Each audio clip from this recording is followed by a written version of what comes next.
Hi മക്കളെ, എൻ്റെ പേര് വഹാവുദ്ദീൻ. ഞാൻ നിങ്ങളുടെ അക്കൗണ്ടൻസി ഫാക്കൽറ്റിയാണ്. മക്കളെ, ഒരുപാട് പേർക്കുള്ള സംശയമാണ് കൊമേഴ്സിൽ അഡ്മിഷൻ കിട്ടണമെങ്കിൽ എത്ര പെർസെൻറ്റേജ് മാർക്ക് വാങ്ങണം എന്നുള്ള കാര്യം. ഒരുപാട് കുട്ടികൾ ലൈവിന് താഴെ മെസ്സേജ് അയക്കുന്നുണ്ടായിരുന്നു, സാർ എക്സ്പെക്ട് ചെയ്ത മാർക്ക് കിട്ടിയിട്ടില്ല, കൊമേഴ്സിന് അഡ്മിഷൻ കിട്ടുമോ എന്നിങ്ങനെ ഒരുപാട് പേര് ലൈവിനടിയിലും പേഴ്സണലായും മെസ്സേജ് അയച്ച് ചോദിക്കുന്ന ഒരു കാര്യമാണിത്. സോ മക്കളെ, നിങ്ങൾക്ക് എല്ലാവർക്കും വേണ്ടിയാണ് ഈ ഒരു വീഡിയോ. ബേസിക്കലി മക്കളെ, നിങ്ങളെല്ലാം മനസ്സിലാക്കി വെക്കേണ്ട ഒരു കാര്യം എന്തെന്ന് വെച്ചാൽ all over the Kerala result കുറവാണ്. കഴിഞ്ഞ വർഷം ഉണ്ടായിരുന്ന A+നേക്കാൾ ഒരുപാട് കുറവാണ് ഇപ്രാവശ്യത്തെ ഫുൾ A+ന്റെ കൗണ്ട്.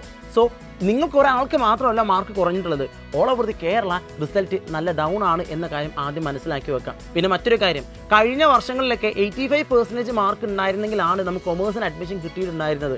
എന്നാൽ ഇപ്രാവശ്യങ്ങളിൽ ഈ വർഷങ്ങളിൽ അത് കുറച്ചുകൂടി കുറയും. ഓക്കെ, ഒരു 75% ഒക്കെ ഉണ്ടെങ്കിൽ നിങ്ങൾക്ക് എന്തെങ്കിലും കൊമേഴ്സിന് അഡ്മിഷൻ കിട്ടാൻ സാധ്യതയുണ്ട്. പക്ഷെ ഒരു കാര്യം മറക്കരുത്, ഫസ്റ്റ് അലോട്ട്മെന്റിലോ സെക്കൻഡ് അലോട്ട്മെന്റിലോ നിങ്ങൾക്ക് ഒരിക്കലും എന്ത് കിട്ടണമെന്നില്ല, ഡയറക്റ്റ്ലി നിങ്ങൾക്ക് അലോട്ട്മെന്റ് കിട്ടണമെന്നില്ല.